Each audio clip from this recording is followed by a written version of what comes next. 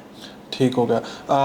ہم نارملی دیکھتے ہیں کہ موٹیویشنل اسپیکرز جو ہوتے ہیں انکلوڈنگ یو ایز ویل، وہ راستے بہت دکھاتے ہیں. وقتی طور پہ آپ لوگوں کے لیکچرز سنتے ہیں تو وہ ایک سکون مل جاتا ہے، لیکن لوگ اکثر یہ کہتے ہیں جناب یہ سلوشنز کیوں نہیں بتاتے، سلوشنز بھی تو بتائیں.